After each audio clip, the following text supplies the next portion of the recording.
Hi everyone, today I'm going to be reviewing the Klipsch Austin Bluetooth speaker. Now this has been on the market since 2023, but does it actually make sense to buy one in 2025? So stay tuned, we're going to get to that answer, and I am going to be giving this one away. So stay till the end of the video and I'll give you all the details on how you can enter so you can win one for yourself.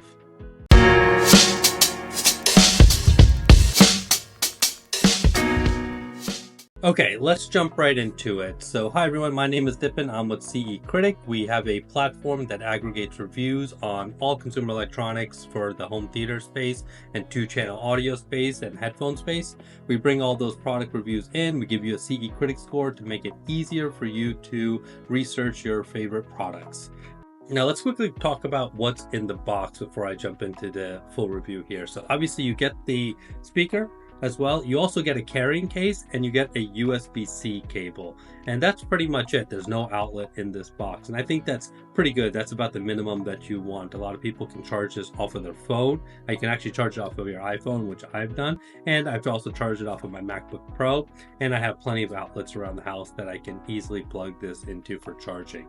So in the box, you've got the speakers, you got a carrying case, you got a USB cable.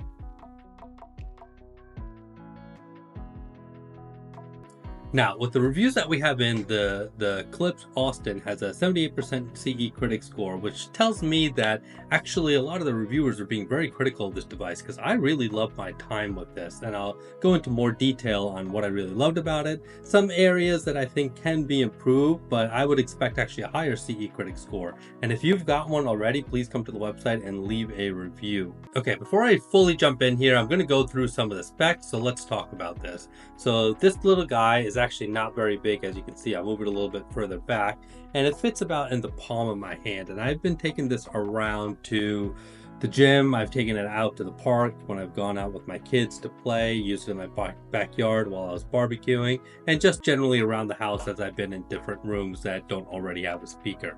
But going through the specs of this has got a 2-inch full range driver and dual pass radiators. It's saying it has a 10-watt RMS amplifier. The frequency range goes from 70 Hertz all the way up to 20 kilohertz. And the max output, they're saying, is 85 dB. Now, what's really great about the max output is I think this gets very loud. And it got so loud that I actually don't believe Klipsch is published ratings here. So I got my own SPL meter here and I started to do my own measurements, and I got this sucker up to about 98 dB. Now, just to give you an idea of how loud that is I couldn't really stand in the room for very long while it was playing. So what I did is I turned it all the way up. I had it in my backyard on the deck, and I just started walking around the perimeter of my house. And I went even as far as my mailbox, which is about 200 feet or so away from my front of the house, or excuse me, from the back of the house where we had the Klipsch, and I could still hear it. It was very faint, but you can hear this thing got pretty loud. In fact, when I was playing it at full volumes in my backyard, I was actually a little concerned that I was bothering my neighbors. So I really love how loud this thing gets. The other thing is the battery life. Now, it's saying 12 hours up to a single charge. I can attest to that. It actually feels a little bit longer. I let the Klipsch charge fully when I first got it. It shows you a battery meter, so you know that it's fully charged. You can also see the charge in the app as well. And I haven't charged it in about 4 days or so, and I've been using about 3 hours a day, 3 to 4 hours a day. So it feels like that 12 hours is pretty spot on. I was also really happy that it has fast charging because I have one of the fast charging inputs, and I was able to charge it pretty quickly. I think it only took me about, because it had a little bit of a charge on it, probably took me about maybe, I'm gonna say 30 minutes to 45 minutes to get it fully charged once I got it out of the box. Now, a couple of other specs here I do want to call out is that it's using Bluetooth version 5.3, which has up to 40 feet. Now, I had my phone in my pocket while I was walking around the house and it was still playing sound. No issues there. You can pair 2 of them together for stereo. And what Klipsch is saying in part of their broadcast mode that they're talking about is you can actually connect 10 of these guys up at the same time. Now, I only have one, so I can't really talk to the stereo mode or hooking up 10 of these at the same time. But I think it's pretty awesome that you can do 10 of the different products together and mix and match with the different Klipsch products and still be able to use your iPhone in multiple rooms and across the whole house. The other part is this does have an IP67 rating, which is dust proof and waterproof. So it means you can take it outside. If it's raining, no worries, it's gonna get a little bit of wet. If you decide to put it on your clip while you're running, or if you have it in an area that's a little bit more higher in humidity, like I'm down here in Georgia, so we're about to go up to the summer season where the humidity is gonna get pretty high, especially if you're down in Florida. The humidity gets pretty high up there as well. Seems like this is gonna work really, really great. Okay, now I really want to jump into what I liked about it. So again, this thing gets really loud. It was actually very clear. It has a DSP system, so I was able to go through the settings and check out what flat meant and some of these other DSP settings. But what I ultimately ended up doing was my own custom settings, which is I kept the bass pretty flat. I increased the mids by 2 and I increased the treble by 1. This is about where I like to listen and where I really enjoyed having the speaker play music. Now, most of the music I was playing, just to give you guys a little bit of a background, is I listen to a lot of hip hop, rap, I listen to Punjabi music, Bollywood music, Hindi music. I also listen to EDM, quite a lot of EDM, house music, as well as some rock and a lot of jazz and classical. And I really enjoyed it with all those genres. You know, I found no issue there. Just to give you an idea of where my expectations were, on a device this big, I don't expect it to thump bass. 70 hertz I think is pretty reasonable for how low this speaker goes, but I wasn't expecting a lot out of it. I was really focused on how's the mid-range, how's the clarity, as well as how are the uppers in the music I was listening to. So piano sounded great. When you started to get to some of those lower notes, of course, you couldn't hear a lot of it, or they started to get really muddied, but I expected that. EDM, you can hear the compression right away, but I'm listening to this for fun, to have music in the room. I'm not trying to do any critical listening for this. The other part that I actually really enjoyed, which I was not expecting, was I started playing other videos off of my phone. So I was doing YouTube as well. Well, I should actually back up. So a lot of my listening was through Rune, through Apple Music, and YouTube Music. I was also watching YouTube videos on here. I put on some Hulu. I have a couple of shows that I'm watching on there just to see how it plays with audio and whether it can actually sync up the dialogue. A lot of problems I have with Bluetooth speaker is that if you're watching a video on your phone, the audio does not sync up properly with the Bluetooth device and you get some lip sync issues.